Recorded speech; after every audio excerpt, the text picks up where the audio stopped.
Hello, and welcome to Comet Library.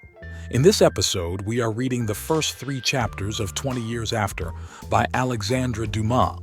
This book is in the public domain, and this video only includes the first 3 chapters. Please like this video and subscribe to the channel if you would like to support us. 20 Years After, French, 20 ans après, is a novel by Alexandre Dumas, first serialized from January to August 1845. A book of the D'Artagnan romance, it is a sequel to The Three Musketeers, 1844, and precedes the 1847-1850 novel The Vicomte de Bragelonne, which includes the subplot Man in the Iron Mask. The novel follows events in France during the Fronde, during the childhood reign of Louis XIV, and in England near the end of the English Civil War, leading up to the victory of Oliver Cromwell and the execution of King Charles I. Through the words of the main characters, particularly Athos, Dumas comes out on the side of the monarchy in general, or at least the text often praises the idea of benevolent royalty. His musketeers are valiant and just in their efforts to protect young Louis XIV and the doomed Charles I from their attackers.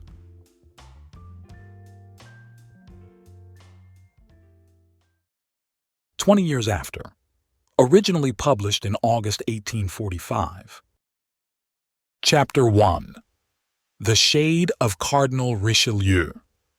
In a splendid chamber of the Palais Royal, formerly styled the Palais Cardinal, a man was sitting in deep reverie, his head supported on his hands, leaning over a gilt and inlaid table which was covered with letters and papers. Behind this figure glowed a vast fireplace alive with leaping flames. Great logs of oak blazed and crackled on the polished brass andirons whose flicker shone upon the superb habiliments of the lonely tenant of the room, which was illumined grandly by twin candelabra rich with wax lights. Anyone who happened at that moment to contemplate that red cymar, the gorgeous robe of office, and the rich lace, or who gazed on that pale brow, bent in anxious meditation, might, in the solitude of that apartment, combined with the silence of the ante-chambers and the measured paces of the guards upon the landing-place, have fancied that the shade of Cardinal Richelieu lingered still in his accustomed haunt. It was, alas, the ghost of former greatness. France enfeebled, the authority of her sovereign contemned, her nobles returning to their former turbulence and insolence, her enemies within her frontiers, all prove the great Richelieu no longer in existence. In truth, that the red cymar which occupied the wonted place was his no longer, was still more strikingly obvious from the isolation which seemed, as we have observed, more appropriate to a phantom than a living creature, from the corridors deserted by courtiers, and courts crowded with guards, from that spirit of bitter ridicule, which, arising from the streets below, penetrated through the very casements of the room, which resounded with the murmurs of a whole city leagued against the minister, as well as from the distant and incessant sounds of guns firing, let off happily, without other end or aim, except to show to the guards, the Swiss troops, and the military who surrounded the Palais Royal, that the people were possessed of arms. The shade of Richelieu was Mazarin. Now Mazarin was alone and defenseless, as he well knew. "Foreigner," he ejaculated, "Italian, that is their mean yet mighty byword of reproach, the watchword with which they assassinated, hanged, and made away with Concini. And if I gave them their way they would assassinate, hang, and make away with me in the same manner, although they have nothing to complain of except a tax or two now and then. Idiots! Ignorant of their real enemies, they do not perceive that it is not the Italian who speaks French badly, but those who can say fine things to them in the purest Parisian accent, who are their real foes." "Yes, yes," Mazarin continued, whilst his wonted smile, full of subtlety, lent a strange expression to his pale lips. "Yes, These noises prove to me indeed that the destiny of favorites is precarious, but ye shall know I am no ordinary favorite. No, the Earl of Essex, 'tis true, wore a splendid ring, set with diamonds given him by his royal mistress, whilst I have nothing but a simple circlet of gold with a cipher on it and a date. But that ring has been blessed in the chapel of the Palais Royal, so they will never ruin me, as they long to do, and whilst they shout, "Down with Mazarin!" I, unknown and unperceived by them, incite them to cry out, "Long live the Duc de Beaufort," one day, another, "Long live the Prince de Conde," and again, "Long live the Parliament." And at this word the smile on the cardinal's lips assumed an expression of hatred of which his mild countenance seemed incapable. "The Parliament! We shall soon see how to dispose," he continued, "of the Parliament. Both Orleans and Montargis are ours. It will be a work of time, but those who have begun by crying out, 'Down with Mazarin,' will finish by shouting out, 'Down with all the people I have mentioned,' each in his turn. Asterisk. It is said that Mazarin, who, though a cardinal, had not taken such vows as to prevent it, was secretly married to Anne of Austria. Laporte's Memoir. Richelieu, whom they hated during his lifetime and whom they now praise after his death, was even less popular than I am. Often he was driven away. Oftener still had he a dread of being sent away. The Queen will never banish me, and even were I obliged to yield to the populace, she would yield with me. If I fly, she will fly, and then we shall see how the rebels will get on without either king or queen. Oh, were I not a foreigner, were I but a Frenchman, were I but of gentle birth." The position of the cardinal was indeed critical, and recent events had added to his difficulties. Discontent had long pervaded the lower ranks of society in France. Crushed and impoverished by taxation, imposed by Mazarin, whose avarice impelled him to grind them down to the very dust, the people, as the Advocate General Talon described it, had nothing left to them except their souls, and as those could not be sold by auction, they began to murmur. Patience had in vain been recommended to them by reports of brilliant victories gained by France. Laurels, however, were not meat and drink, and the people had for some time been in a state of discontent. Had this been all, it might not, perhaps, have greatly signified, for when the lower classes alone complained, the court of France, separated as it was from the poor by the intervening classes of the gentry and the bourgeoisie, seldom listened to their voice. But unluckily, Mazarin had had the imprudence to attack the magistrates and had sold no less than 12 appointments in the Court of Requests at a high price. And as the officers of that court paid very dearly for their places, and as the addition of 12 new colleagues would necessarily lower the value of each place, the old functionaries formed a union amongst themselves, and, enraged, swore on the Bible not to allow of this addition to their number, but to resist all the persecutions which might ensue. And should any one of them chance to forfeit his post by this resistance, to combine to indemnify him for his loss. Now the following occurrences had taken place between the two contending parties. On the 7th of January, between 700 and 800 tradesmen had assembled in Paris to discuss a new tax which was to be levied on house property. They deputed 10 of their number to wait upon the Duke of Orleans, who, according to his custom, affected popularity. The Duke received them, and they informed him that they were resolved not to pay this tax, even if they were obliged to defend themselves against its collectors by force of arms. They were listened to with great politeness by the Duke, who held out hopes of easier measures, promised to speak in their behalf to the Queen, and dismissed them with the ordinary expression of royalty, "We will see what we can do." 2 days afterward, these same magistrates appeared before the cardinal, and their spokesman addressed Mazarin with so much fearlessness and determination that the minister was astounded and sent the deputation away with the same answer as it had received from the Duke of Orléans, that he would see what could be done, and in accordance with that intention a council of state was assembled and the superintendent of finance was summoned. This man, named Emery, was the object of popular detestation, in the first place because he was superintendent of finance, and every superintendent of finance deserved to be hated, in the second place because he rather deserved the odium which he had incurred.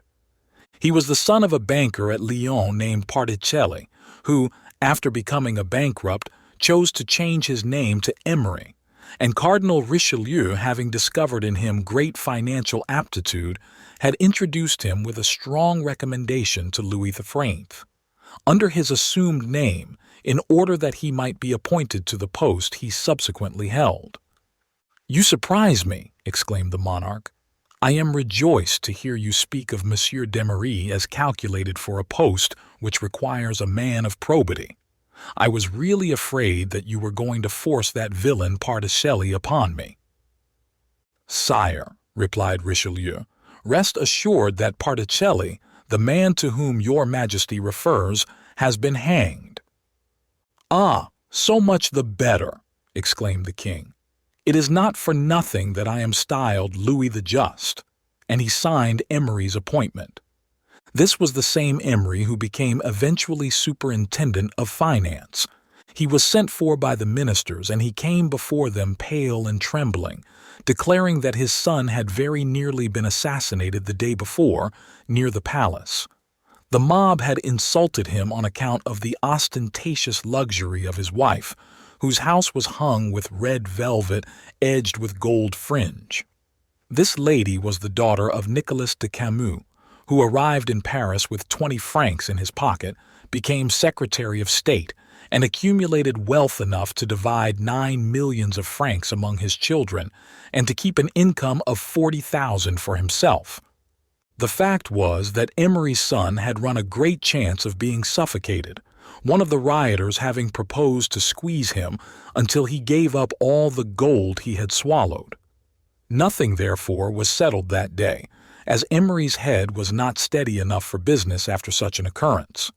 On the next day, Mathieu Molé, the chief president, whose courage at this crisis, says, the Cardinal de Retz, was equal to that of the Duc de Beaufort and the Prince de Condé, in other words, of the two men who were considered the bravest in France, had been attacked in his turn.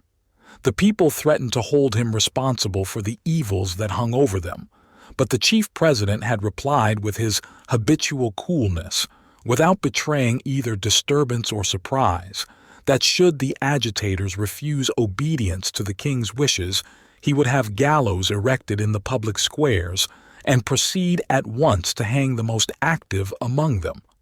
To which the others had responded that they would be glad to see the gallows erected. They would serve for the hanging of those detestable judges who purchased favor at court at the price of the people's misery. Nor was this all. On the 11th, the Queen, in going to Mass at Notre Dame, as she always did on Saturdays, was followed by more than 200 women demanding justice. These poor creatures had no bad intentions. They wished only to be allowed to fall on their knees before their sovereign, and that they might move her to compassion. But they were prevented by the royal guard, and the Queen proceeded on her way, haughtily disdainful of their entreaties. At length Parliament was convoked. The authority of the king was to be maintained. One day, it was the morning of the day my story begins, the king, Louis XIV, then 10 years of age, went in state, under pretext of returning thanks for his recovery from the smallpox, to Notre Dame. He took the opportunity of calling out his guard, the Swiss troops and the musketeers, and he had planted them round the Palais Royal, on the quays, and on the Pont Neuf.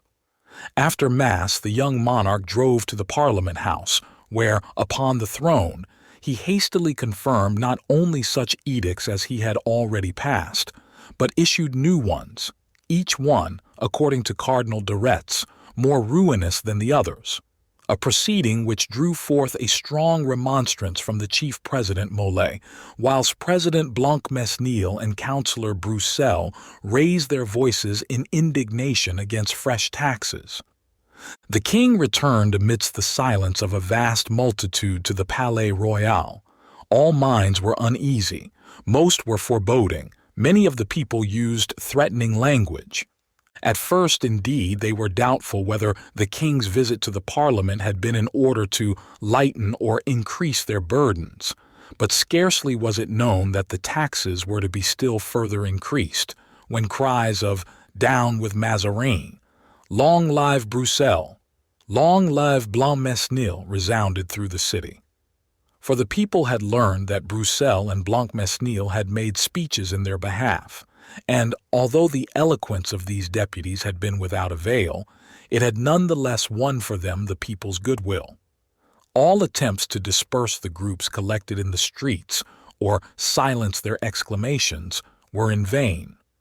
Orders had just been given to the Royal Guards and the Swiss Guards, not only to stand firm, but to send out patrols to the streets of Saint-Denis and Saint-Martin, where the people thronged and where they were the most vociferous, when the mayor of Paris was announced at the Palais Royal. He was shown in directly. He came to say that if these offensive precautions were not discontinued, in 2 hours Paris would be under arms. Deliberations were being held when a lieutenant in the guards, named Comminges, made his appearance, with his clothes all torn, his face streaming with blood. The queen, on seeing him, uttered a cry of surprise and asked him what was going on. As the mayor had foreseen, the sight of the guards had exasperated the mob. The tocsin was sounded. Comminges had arrested one of the ringleaders and had ordered him to be hanged near the cross of du Trottoir. But in attempting to execute this command, the soldiery were attacked in the marketplace with stones and halberds. The delinquent had escaped to the Rue des Lombards and rushed into a house. They broke open the doors and searched the dwelling, but in vain. Comminges, wounded by a stone which had struck him on the forehead, had left a picket in the street and returned to the Palais Royal, followed by a menacing crowd to tell his story. This account confirmed that of the mayor. The authorities were not in a condition to cope with serious revolt. Mazarin endeavored to circulate among the people a report that troops had only been stationed on the quays and on the Pont Neuf on account of the ceremonial of the day, and that they would soon withdraw. In fact, about 4 o'clock they were all concentrated about the Palais Royal, the courts and ground floors of which were filled with musketeers and Swiss guards, and there awaited the outcome of all this disturbance. Such was the state of affairs at the very moment we introduced our readers to the study of Cardinal Mazarin, once that of Cardinal Richelieu. We have seen in what state of mind he listened to the murmurs from below, which even reached him in his seclusion, and to the guns, the firing of which resounded through that room. All at once he raised his head, his brow slightly contracted like that of a man who has formed a resolution. He fixed his eyes upon an enormous clock that was about to strike 10, and taking up a whistle of silver gilt that stood upon the table near him, he shrilled it twice. A door hidden in the tapestry opened noiselessly, and a man in black silently advanced and stood behind the chair on which Mazarin sat. "Bernouin," said the cardinal, not turning round, for having whistled, he knew that it was his valet de chambre who was behind him. "What musketeers are now within the palace?" "The Black Musketeers, my lord." "What company?" "Trevel's company." "Is there any officer belonging to this company in the antechamber?" "Lieutenant d'Artagnan." "A man on whom we can depend, I hope." "Yes, my lord." "Give me a uniform of one of these musketeers and help me to put it on." The valet went out as silently as he had entered and appeared in a few minutes bringing the dress demanded. The cardinal, in deep thought and in silence, began to take off the robes of state he had assumed in order to be present at the sitting of Parliament, and to attire himself in the military coat, which he wore with a certain degree of easy grace, owing to his former campaigns in Italy. When he was completely dressed, he said, "Send hither Monsieur d'Artagnan." The valet went out of the room, this time by the center door, but still as silently as before. One might have fancied him an apparition. When he was left alone, the cardinal looked at himself in the glass with a feeling of self-satisfaction. Still young, for he was scarcely 46 years of age, he possessed great elegance of form and was above the middle height. His complexion was brilliant and beautiful, his glance full of expression. His nose, though large, was well proportioned, his forehead broad and majestic. His hair, of a chestnut color, was curled slightly. His beard, which was darker than his hair, was turned carefully with a curling iron, a practice that greatly improved it. After a short time the cardinal arranged his shoulder belt, then looked with great complacency at his hands, which were most elegant and of which he took the greatest care. And throwing on one side the large kid gloves tried on at first, as belonging to the uniform, he put on others of silk only. At this instant the door opened. "Monsieur d'Artagnan," said the valet de chambre. An officer, as he spoke, entered the apartment. He was a man between 39 and 40 years of age, of medium height but a very well-proportioned figure, with an intellectual and animated physiognomy, his beard black and his hair turning gray, as often happens when people have found life either too gay or too sad, more especially when they happen to be of swart complexion. D'Artagnan advanced a few steps into the apartment. How perfectly he remembered his former entrance into that very room! Seeing, however, no one there except a musketeer of his own troop, he fixed his eyes upon the supposed soldier, in whose dress, nevertheless, he recognized at the first glance the cardinal. The lieutenant remained standing in a dignified but respectful posture, such as became a man of good birth, who had in the course of his life been frequently in the society of the highest nobles. The cardinal looked at him with a cunning rather than serious glance, yet he examined his countenance with attention, and after a momentary silence said, "You are Monsieur d'Artagnan?" "I am that individual," replied the officer. Mazarin gazed once more at a countenance full of intelligence, the play of which had been, nevertheless, subdued by age and experience, and D'Artagnan received the penetrating glance like one who had formerly sustained many a searching look, very different, indeed, from those which were inquiringly directed on him at that instant. "Sir," resumed the cardinal, "you are to come with me, or rather, I am to go with you." "I'm at your command, my lord," returned D'Artagnan. "I wish to visit in person the outposts which surround the Palais Royal. Do you suppose that there is any danger in so doing?" "Danger, my lord!" exclaimed D'Artagnan with a look of astonishment. "What danger?" "I am told that there is a general insurrection. The uniform of the king's musketeers carries a certain respect with it, and even if that were not the case, I would engage with 4 of my men to put to flight 100 of these clowns." "Did you witness the injury sustained by Comminges?" "Monsieur de Comminges is in the guards and not in the musketeers."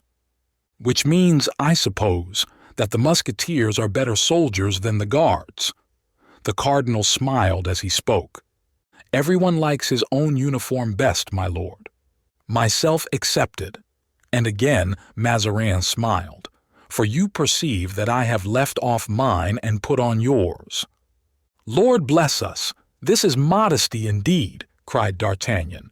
"Had I such a uniform as your eminence possesses, I protest I should be mightily content, and I would take an oath never to wear any other costume.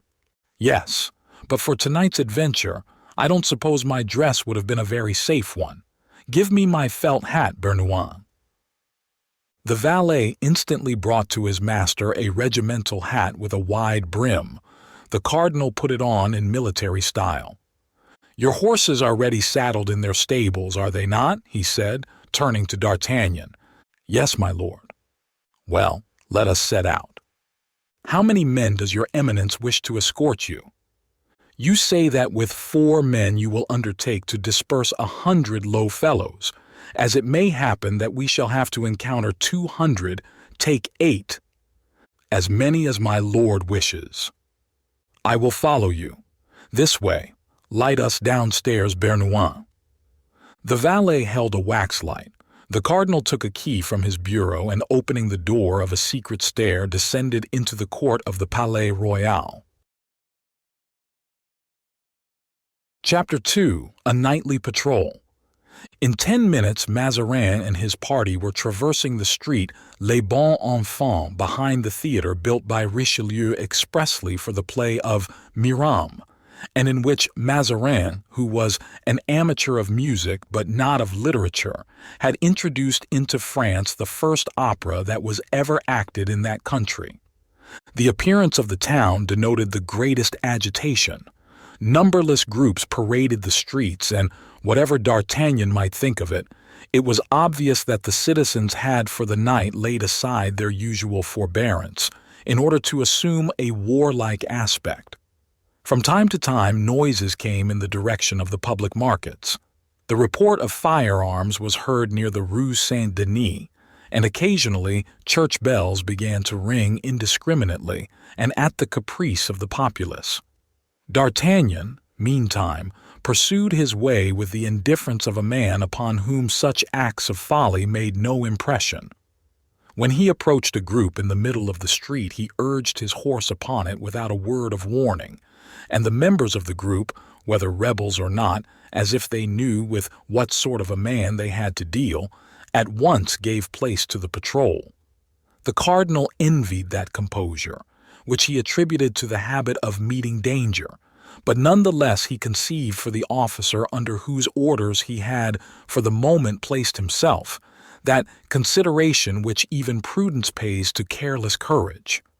On approaching an outpost near the Barrière des Sergents, the sentinel cried out, "Who's there?" and D'Artagnan answered, having first asked the word of the cardinal, "Louis and Rocroy," after which he inquired if Lieutenant Comminges were not the commanding officer at the outpost.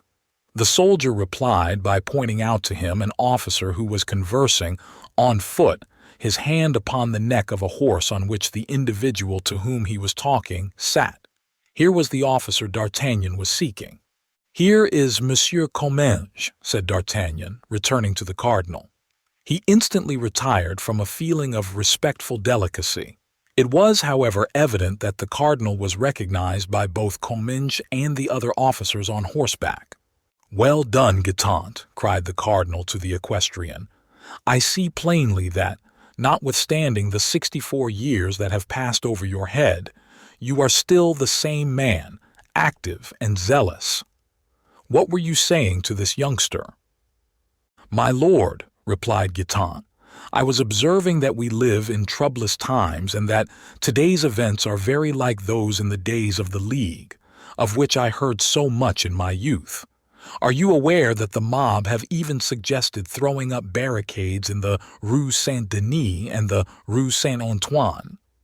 And what was Comminges saying to you in reply, my good Guitant?" "My lord," said Comminges, "I answered that to compose a league only one ingredient was wanting, in my opinion an essential one, a Duc de Guise. Moreover, no generation ever does the same thing twice." "No, but they mean to make a fronde, as they call it," said Guitant. "And what is a fronde?" inquired Mazarin. "My lord, fronde is the name the discontented give to their party." "And what is the origin of this name?" "It seems that some days since Councillor Bachaumont remarked at the palace that rebels and agitators reminded him of schoolboys slinging, qui frondent, stones from the moats round Paris, young urchins who run off the moment the constable appears, only to return to their diversion the instant his back is turned. So they have picked up the word, and the insurrectionists are called frondeurs, and yesterday every article sold was a la fronde, bread à la fronde, hats à la fronde, to say nothing of gloves, pocket handkerchiefs, and fans. But listen." At that moment a window opened and a man began to sing. "A tempest from the Fronde did blow today. I think 'twill blow Sieur Mazarin away." "Insolent wretch!" cried Guiton. "My lord," said Comminges, who, irritated by his wounds, wished for revenge and longed to give back blow for blow, "shall I fire off a ball to punish that jester, and to warn him not to sing so much out of tune in the future?" And as he spoke, he put his hand on the holster of his uncle's saddle-bow. "Certainly not, certainly not," exclaimed Mazarin. "Diavolo, my dear friend, you are going to spoil everything. Everything is going on famously. I know the French as well as if I had made them myself. They sing. Let them pay the piper." During the League, about which Guiton was speaking just now, the people chanted nothing except the Mass, so everything went to destruction. "Come, Guiton, come along, and let's see if they keep watch at the Coins Vin as at the Barrière des Sergents." And waving his hand to Comminges, he rejoined D'Artagnan, who instantly put himself at the head of his troop, followed by the cardinal, Guiton, and the rest of the escort. "Just so," muttered Comminges, looking after Mazarin. "True, I forgot. Provided he can get money out of the people, that is all he wants." The street of Saint-Honore, when the cardinal and his party passed through it, was crowded by an assemblage who, standing in groups, discussed the edicts of that memorable day. They pitied the young king, who was unconsciously ruining his country, and threw all the odium of his proceedings on Mazarin. Addresses to the Duke of Orléans and to Condé were suggested. Blancmesnil and Broussel seemed in the highest favor. D'Artagnan passed through the very midst of this discontented mob just as if his horse and he had been made of iron. Mazarin and Guiton conversed together in whispers. The musketeers, who had already discovered who Mazarin was, followed in profound silence. In the street of Saint Thomas du Louvre, they stopped at the barrier distinguished by the name of Coins Vin. Here Guiton spoke to one of the subalterns, asking how matters were progressing. "Ah, Captain," said the officer, "everything is quiet hereabout. If I did not know that something is going on in yonder house." And he pointed to a magnificent hotel situated on the very spot whereon the vaudeville now stands. "In that hotel? It is the Hotel Rambouillet," cried Guiton. "I really don't know what hotel it is. All I do know is that I observed some suspicious-looking people go in there." "Nonsense!" exclaimed Guiton with a burst of laughter. "Those men must be poets." "Come, Guiton, speak, if you please, respectfully of these gentlemen," said Mazarin. "Don't you know that I was in my youth a poet? I wrote verses in the style of Benserade." "You, my lord?" "Yes, I. Shall I repeat to you some of my verses?" "Just as you please, my lord. I do not understand Italian." "Yes, but you understand French." And Mazarin laid his hand upon Guiton's shoulder. "My good, my brave Guiton, whatsoever command I may give you in that language, in French, whatever I may order you to do, will you not perform it?" "Certainly. I have already answered that question in the affirmative, but that command must come from the Queen herself." "Yes, ah yes!" Mazarin bit his lips as he spoke. "I know your devotion to Her Majesty." "I have been a captain in the Queen's Guards for 20 years," was the reply. "En route, Monsieur d'Artagnan," said the cardinal. "All goes well in this direction." D'Artagnan, in the meantime, had taken the head of his detachment without a word, and with that ready and profound obedience which marks the character of an old soldier. He led the way toward the hill of Saint-Roch. The Rue Richelieu and the Rue Villedot were then, owing to their vicinity to the ramparts, less frequented than any others in that direction, for the town was thinly inhabited thereabout. "Who is in command here?" asked the cardinal. "Villequier," said Guiton. "Diavolo, speak to him yourself, for ever since you were deputed by me to arrest the Duc de Beaufort, this officer and I have been on bad terms. He laid claim to that honor as captain of the Royal Guards." "I'm aware of that. and I have told him 100 times that he was wrong. The king could not give that order since at that time he was hardly 4 years old. Yes, but I could give him the order, I, Guitant, and I preferred to give it to you. Guitant, without reply, rode forward and desired the sentinel to call Monsieur de Villequier. "Ah, so you are here," cried the officer, in the tone of ill humor habitual to him. "What the devil are you doing here? I wish to know, can you tell me, pray, is anything fresh occurring in this part of the town?" "What do you mean? People cry out, 'Long live the king! Down with Mazarin!' That's nothing new. No, we've been used to those acclamations for some time." "And you sing chorus," replied Guitant, laughing. "Faith, I've half a mind to do it. In my opinion the people are right, and cheerfully would I give up 5 years of my pay, which I am never paid, by the way, to make the king 5 years older." "Really? And pray what would come to pass, supposing the king were 5 years older than he is?" "As soon as ever the king comes of age he will issue his commands himself, and it's far pleasanter to obey the grandson of Henry IV than the son of Peter Mazarin. 'Sdeath! I would die willingly for the king, but supposing I happen to be killed on account of Mazarin, as your nephew came near being today, there could be nothing in paradise, however well placed I might be there, that could console me for it." "Well, well, Monsieur de Villequier," Mazarin interposed, "I shall make it my care the king hears of your loyalty. Come, gentlemen," addressing the troop, "let us return." "Stop!" exclaimed Villequier. "So Mazarin was here. So much the better. I have been waiting for a long time to tell him what I think of him. I am obliged to you, Guitant, although your intention was perhaps not very favorable to me for such an opportunity." He turned away and went off to his post, whistling a tune then popular among the party called the Fronde, whilst Mazarin returned in a pensive mood toward the Palais Royal. All that he had heard from these 3 different men, Comminges, Guitant, and Villequier, confirmed him in his conviction that in case of serious tumults there would be no one on his side except the Queen. And then Anne of Austria had so often deserted her friends that her support seemed most precarious.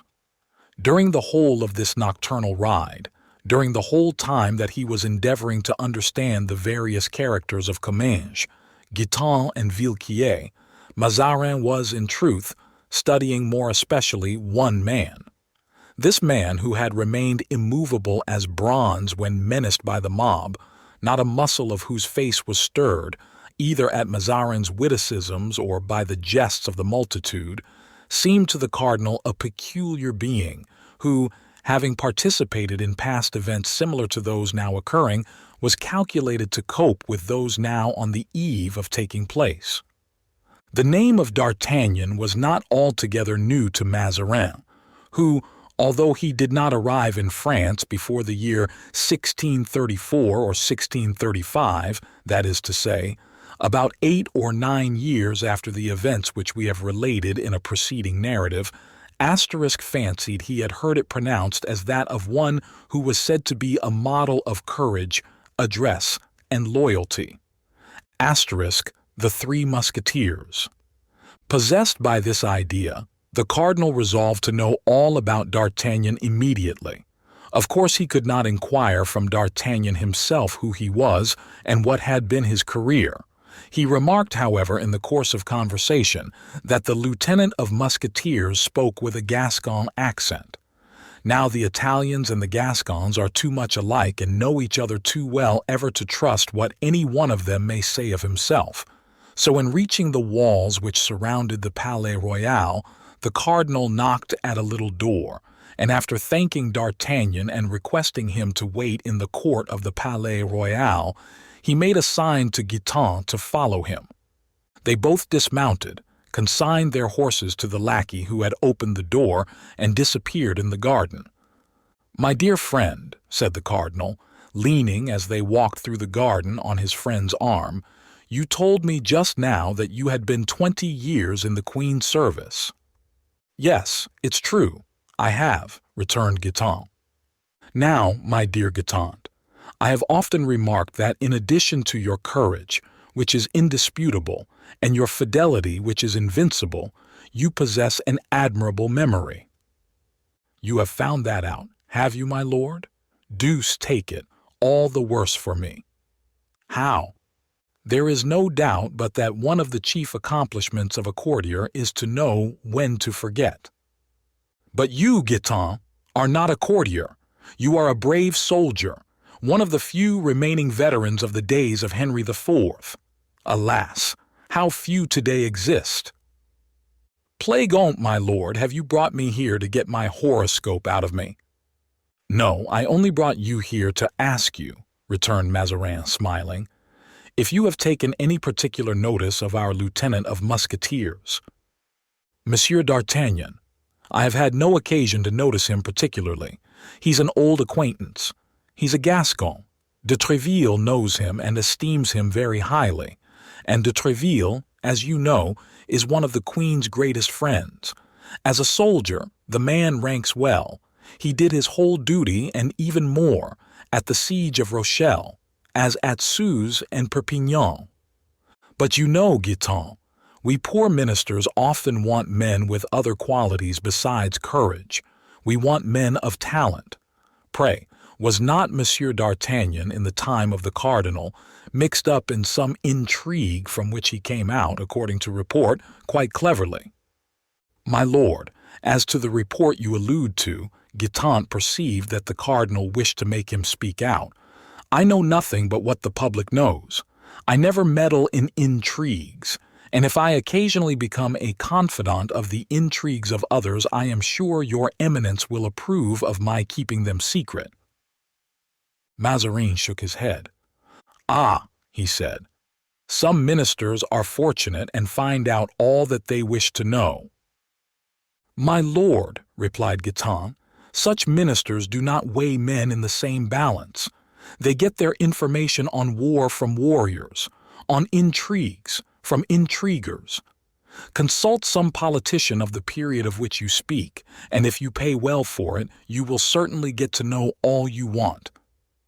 Eh, pardieu, said Mazarin, with a grimace which he always made when spoken to about money.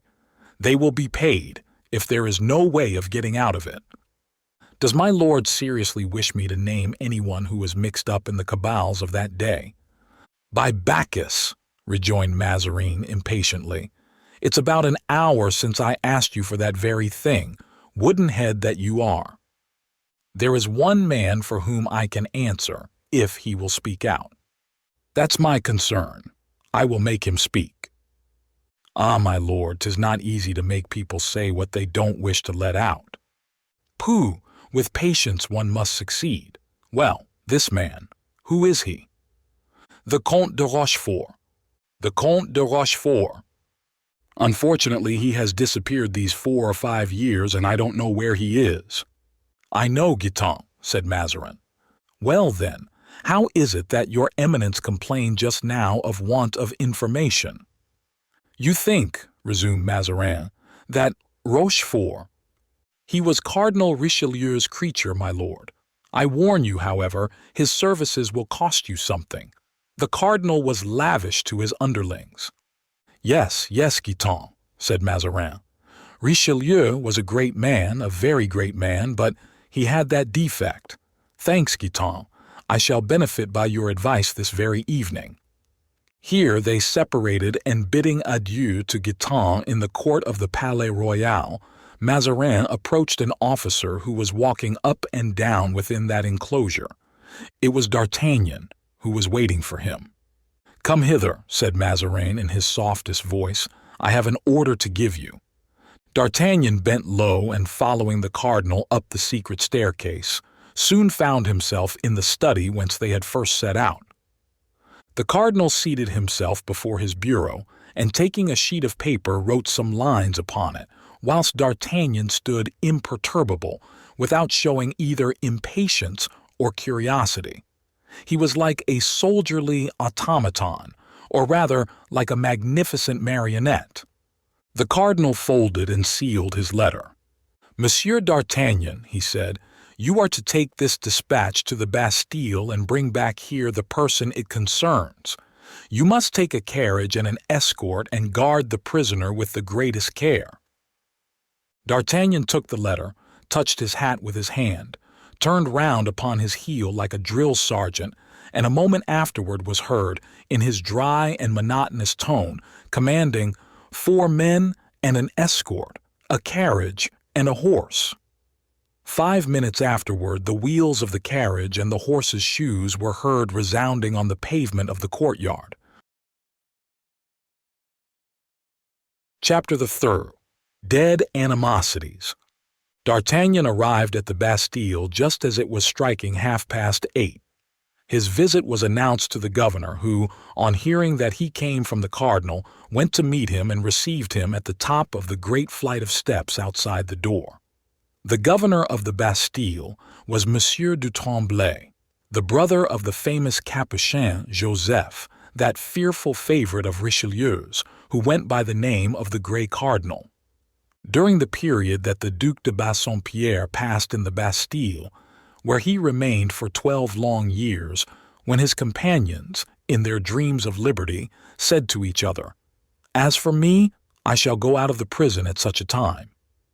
And another, "At such and such a time," the Duke used to answer, "As for me, gentlemen, I shall leave only when Monsieur du Tremblay leaves," meaning that at the death of the Cardinal du Tremblay would certainly lose his place at the Bastille and de Bassompierre regain his at court.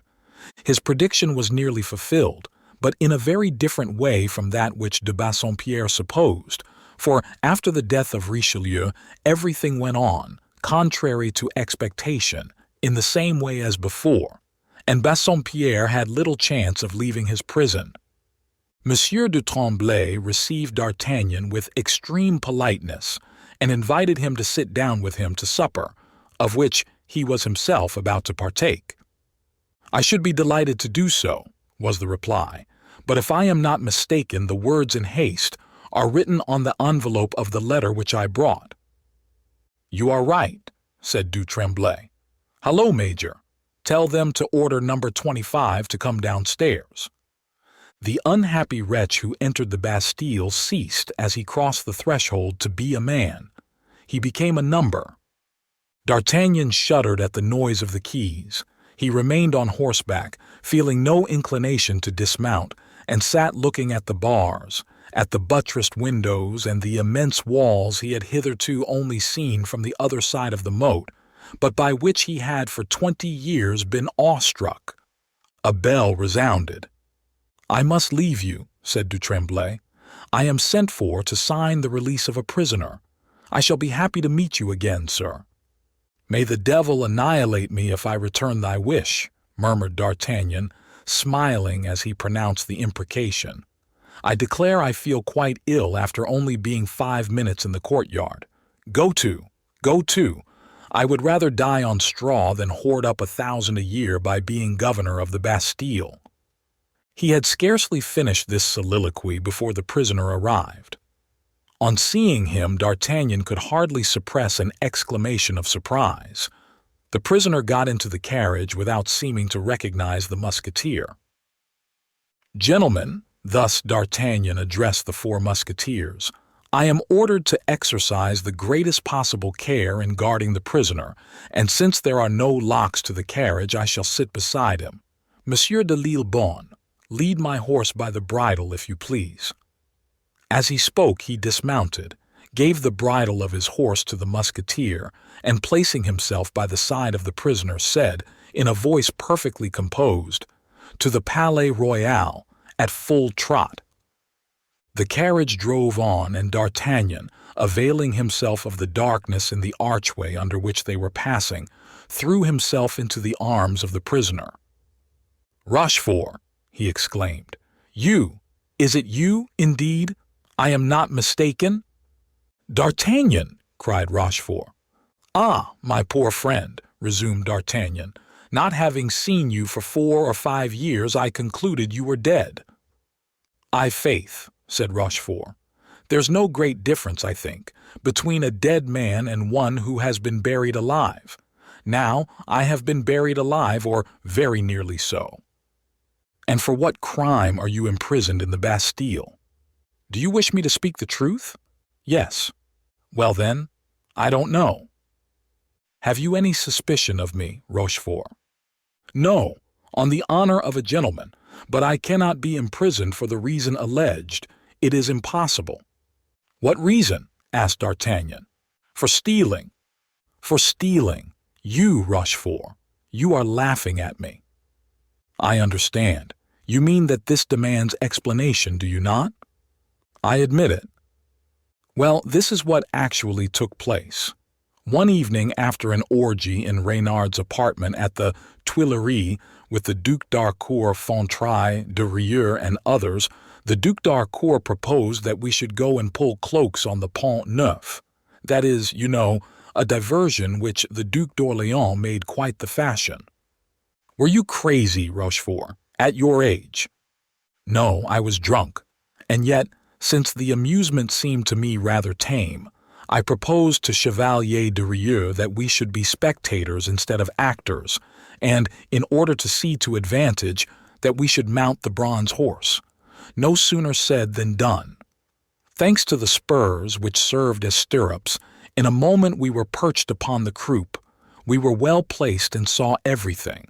4 or 5 cloaks had already been lifted, with a dexterity without parallel, and not one of the victims had dared to say a word, when some fool of a fellow, less patient than the others, took it into his head to cry out, "Guard!"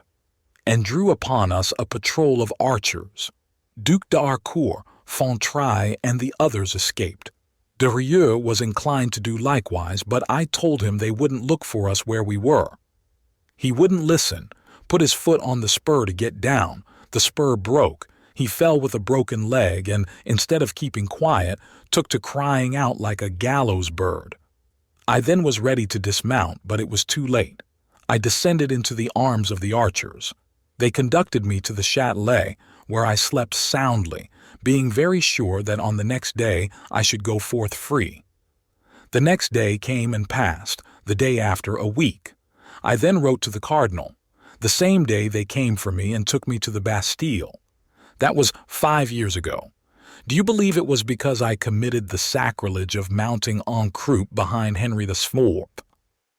No, you are right, my dear Rochefort. It couldn't be for that, but you will probably learn the reason soon. Ah, indeed, I forgot to ask you, where are you taking me? To the cardinal. What does he want with me? I do not know. I did not even know that you were the person I was sent to fetch. Impossible! You, a favorite of the minister. A favorite? No, indeed, cried D'Artagnan. Ah, my poor friend, I am just as poor a Gascon as when I saw you at Meung, 22 years ago, you know, alas. And he concluded his speech with a deep sigh. Nevertheless, you come as one in authority. Because I happened to be in the antechamber when the cardinal called me, by the merest chance. I am still a lieutenant in the musketeers and have been so these 20 years. Then no misfortune has happened to you. And what misfortune could happen to me? To quote some Latin verses I have forgotten, or rather, never knew well, the thunderbolt never falls on the valleys. And I am a valley, dear Rochefort, one of the lowliest of the low. Then Mazarin is still Mazarin. The same as ever, my friend. It is said that he is married to the Queen. Married? If not her husband, he is unquestionably her lover. You surprise me. Rebuff Buckingham, and consent to Mazarin. Just like the women, replied D'Artagnan coolly. Like women, not like queens. Egad, queens are the weakest of their sex when it comes to such things as these. And Monsieur de Beaufort, is he still in prison? Yes. Why? Oh, nothing, but that he might get me out of this, if he were favorably inclined to me. You are probably nearer freedom than he is, so it will be your business to get him out. And, said the prisoner, what talk is there of war with Spain? With Spain, no, answered D'Artagnan. But Paris. What do you mean? Cried Rochefort. Do you hear the guns, pray? The citizens are amusing themselves in the meantime. And you? Do you really think that anything could be done with these bourgeois? Yes, they might do well if they had any leader to unite them in one body.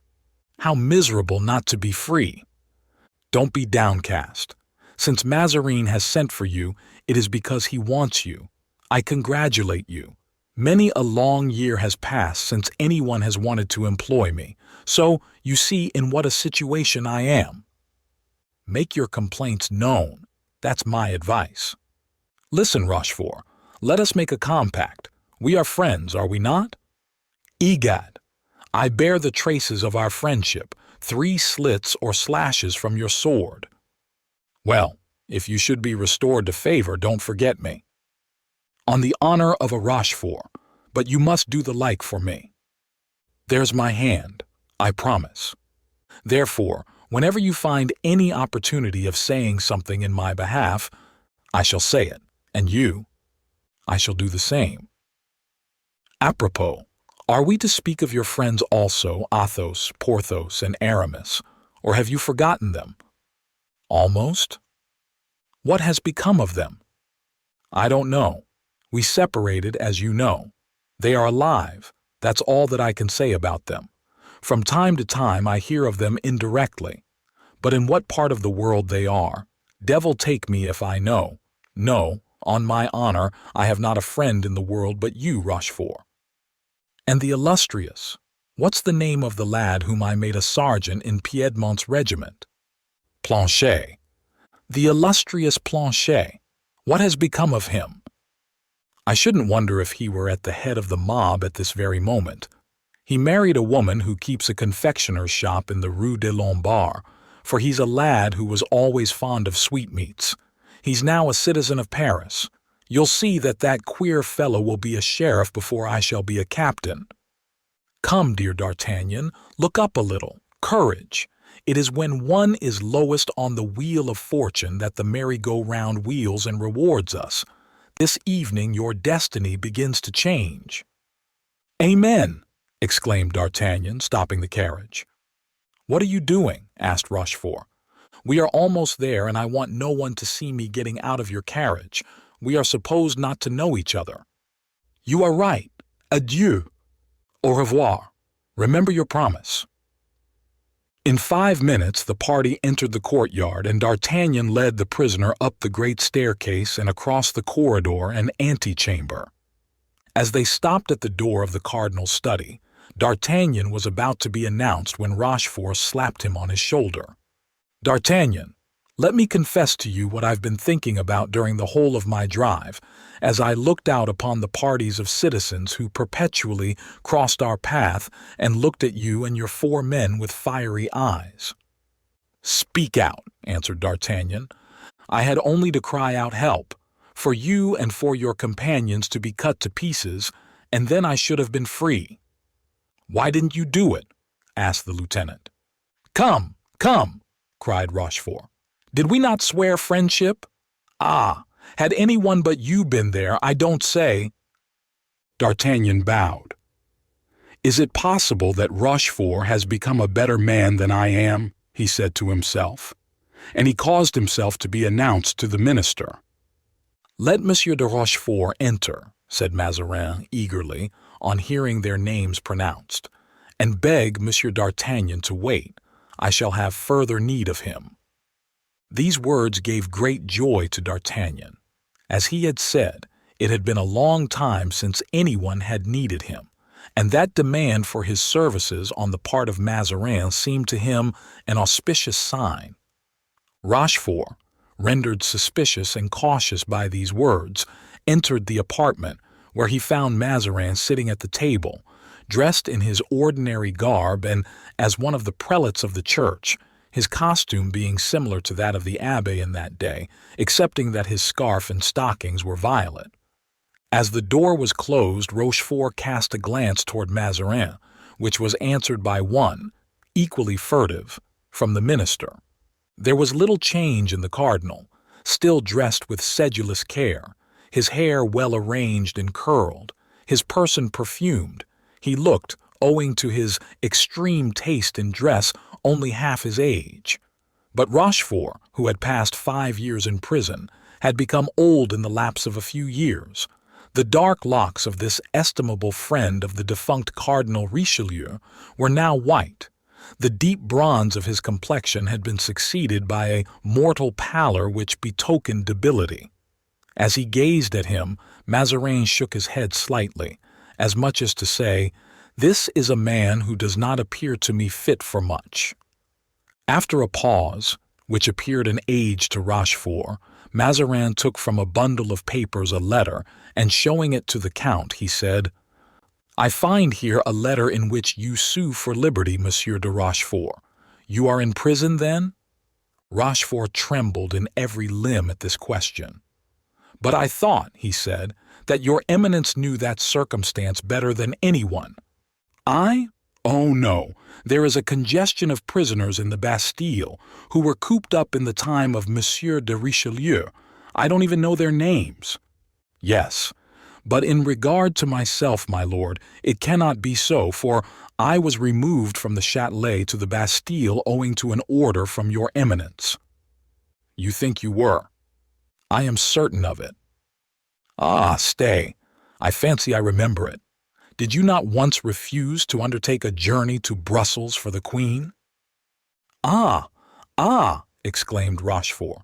"There is the true reason. Idiot that I am, though I have been trying to find it out for 5 years, I never found it out. But I do not say it was the cause of your imprisonment. I merely ask you, did you not refuse to go to Brussels for the Queen, whilst you had consented to go there to do some service for the late cardinal?" "That is the very reason I refused to go back to Brussels. I was there at a fearful moment. I was sent there to intercept a correspondence between Chalais and the Archduke, and even then, when I was discovered, I was nearly torn to pieces. How could I, then, return to Brussels? I should injure the Queen instead of serving her. Well, since the best motives are liable to misconstruction, the Queen saw in your refusal nothing but a refusal. A distinct refusal. She had also much to complain of you during the lifetime of the late cardinal. Yes, Her Majesty, the Queen." Rochefort smiled contemptuously.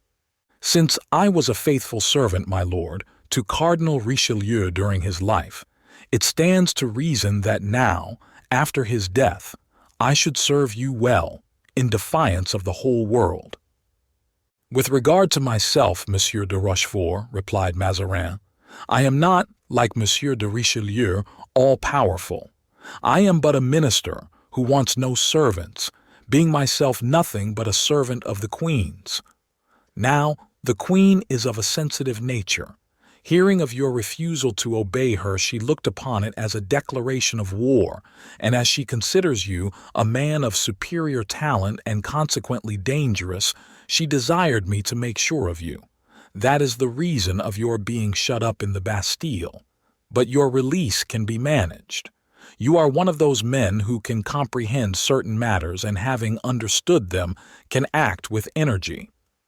"Such was Cardinal Richelieu's opinion, my lord." "The cardinal," interrupted Mazarin, "was a great politician and therein shone his vast superiority over me. I'm a straightforward, simple man. That's my great disadvantage. I am of a frankness of character quite French." Rochefort bit his lips in order to prevent a smile. "Now to the point. I want friends. I want faithful servants. When I say I want, I mean the Queen wants them. I do nothing without her commands. Pray understand that. Not like Monsieur de Richelieu, who went on just as he pleased. So I shall never be a great man, as he was. But to compensate for that, I shall be a good man, Monsieur de Rochefort, and I hope to prove it to you." Rochefort knew well the tones of that soft voice, in which sounded sometimes a sort of gentle lisp, like the hissing of young vipers.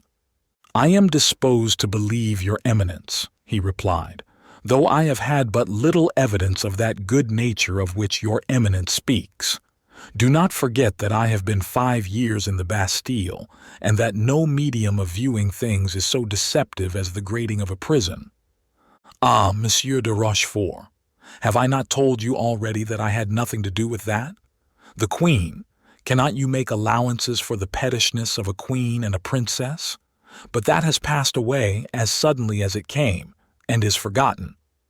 I can easily suppose, sir, that Her Majesty has forgotten it amid the fêtes and the courtiers of the Palais Royal, but I, who have passed those years in the Bastille— Ah, mon Dieu, my dear Monsieur de Rochefort, do you absolutely think that the Palais Royal is the abode of gaiety? No, we have had great annoyances there. As for me, I play my game squarely, fairly, and above board as I always do. Let us come to some conclusion. Are you one of us, Monsieur de Rochefort? I am very desirous of being so, my lord, but I am totally in the dark about everything. In the Bastille, one talks politics only with soldiers and jailers, and you have not an idea, my lord, how little is known of what is going on by people of that sort. I am of Monsieur de Bassompierre's party. Is he still one of the 17 peers of France? He is dead, sir. A great loss. His devotion to the Queen was boundless. Men of loyalty are scarce. I think so, forsooth, said Rochefort. And when you find any of them, you march them off to the Bastille. However, there are plenty in the world, but you don't look in the right direction for them, my lord. Indeed, explain to me. Ah, my dear Monsieur de Rochefort, how much you must have learned during your intimacy with the late cardinal. Ah, he was a great man. Will your eminence be angry if I read you a lesson? I, never! You know you may say anything to me. I try to be beloved, not feared. Well, there is on the wall of my cell, scratched with a nail, a proverb which says, like master, like servant. Pray, what does that mean? It means that Monsieur de Richelieu was able to find trusty servants, dozens and dozens of them. He, the point aimed at by every poniard, Richelieu, who passed his life in warding off blows which were forever aimed at him. But he did ward them off, said de Rochefort, and the reason was that though he had bitter enemies, he possessed also true friends. I have known persons, he continued, for he thought he might avail himself of the opportunity of speaking of D'Artagnan, who by their sagacity and address have deceived the penetration of Cardinal Richelieu, who by their valor have got the better of his guards and spies, persons without money, without support, without credit, yet who have preserved to the crowned head its crown and made the cardinal crave pardon. But those men you speak of, said Mazarin, smiling inwardly on seeing Rochefort approach the point to which he was leading him, those men were not devoted to the cardinal, for they contended against him. No, in that case they would have met with more fitting reward. They had the misfortune to be devoted to that very queen for whom just now you were seeking servants. But how is it that you know so much of these matters? I know them because the men of whom I speak were at that time my enemies, because they fought against me, because I did them all the harm I could, and they returned it to the best of their ability, because one of them, with whom I had most to do, gave me a pretty sword thrust, now about 7 years ago, the third that I received from the same hand. It closed an old account. Ah, said Mazarin with admirable suavity, could I but find such men! My lord, there has stood for 6 years at your very door a man such as I describe, and during those 6 years he has been unappreciated and unemployed by you. Who is it? It is Monsieur d'Artagnan. That Gascon, cried Mazarin with well-acted surprise. That Gascon has saved a queen and made Monsieur de Richelieu confess that, in point of talent, address and political skill, to him he was only a tyro. Really? It is as I have the honor of telling it to your Excellency. Tell me a little about it, my dear Monsieur de Rochefort. That is somewhat difficult, my lord, said Rochefort with a smile. "Then he will tell it me himself." "I doubt it, my lord." "Why do you doubt it?" "Because the secret does not belong to him, because, as I have told you, it has to do with a great queen. And he was alone in achieving an enterprise like that." "No, my lord. He had 3 colleagues, 3 brave men, men such as you were wishing for just now." "And were these 4 men attached to each other, true in heart, really united? As if they had been one man, as if their 4 hearts had pulsated in one breast?" "You pique my curiosity, dear Rochefort. Pray tell me the whole story." "That is impossible, but I will tell you a true story, my lord." "Pray do so. I delight in stories," cried the cardinal. "Listen, then," returned Rochefort, as he spoke, endeavoring to read in that subtle countenance the cardinal's motive. "Once upon a time there lived a queen, a powerful monarch, who reigned over one of the greatest kingdoms of the universe, and a minister. And this minister wished much to injure the queen, whom once he had loved too well. Do not try, my lord, you cannot guess who it is. All this happened long before you came into the country where this queen reigned. There came to the court an ambassador so brave, so magnificent, so elegant, that every woman lost her heart to him, and the queen had even the indiscretion to give him certain ornaments so rare that they could never be replaced by any like them. As these ornaments were given by the king, the minister persuaded his majesty to insist upon the queen's appearing in them as part of her jewels at a ball which was soon to take place. There is no occasion to tell you, my lord, that the minister knew for a fact that these ornaments had sailed away with the ambassador, who was far away beyond seas. This illustrious queen had fallen low as the least of her subjects, fallen from her high estate. Indeed. Well, my lord, 4 men resolved to save her. These 4 men were not princes, neither were they dukes, neither were they men in power. They were not even rich. They were 4 honest soldiers, each with a good heart, a good arm, and a sword at the service of those who wanted it. They set out. The minister knew of their departure and had planted people on the road to prevent them ever reaching their destination. 3 of them were overwhelmed and disabled by numerous assailants. 1 of them alone arrived at the port, having either killed or wounded those who wished to stop him. He crossed the sea and brought back the set of ornaments to the great queen, who was able to wear them on her shoulder on the appointed day, and this very nearly ruined the minister. What do you think of that exploit, my lord?" "It is magnificent," said Mazarin thoughtfully. "Well, I know of 10 such men." Mazarin made no reply. He reflected. 5 or 6 minutes elapsed. "You have nothing more to ask of me, my lord?" said Rochefort. "Yes. And you say that Monsieur d'Artagnan was one of those 4 men?" "He led the enterprise." "And who were the others?" "I leave it to Monsieur d'Artagnan to name them, my lord. They were his friends and not mine. He alone would have any influence with them. I do not even know them under their true names." "You suspect me, Monsieur de Rochefort. I want him and you and all to aid me." "Begin with me, my lord. For after 5 or 6 years of imprisonment, it is natural to feel some curiosity as to one's destination. You, my dear Monsieur de Rochefort, shall have the post of confidence. You shall go to Vincennes, where Monsieur de Beaufort is confined. You will guard him well for me." "Well, what is the matter?" "The matter is that you have proposed to me what is impossible," said Rochefort, shaking his head with an air of disappointment. "What? Impossible? And why is it impossible?" "Because Monsieur de Beaufort is one of my friends, or rather, I am one of his. Have you forgotten, my lord, that it is he who answered for me to the queen? Since then, Monsieur de Beaufort has become an enemy of the state." "That may be, my lord. But since I am neither king nor queen nor minister, he is not my enemy, and I cannot accept your offer. This, then, is what you call devotion. I congratulate you. Your devotion does not commit you too far, Monsieur de Rochefort. And then, my lord, continued Rochefort, you understand that to emerge from the Bastille in order to enter Vincennes is only to change one's prison.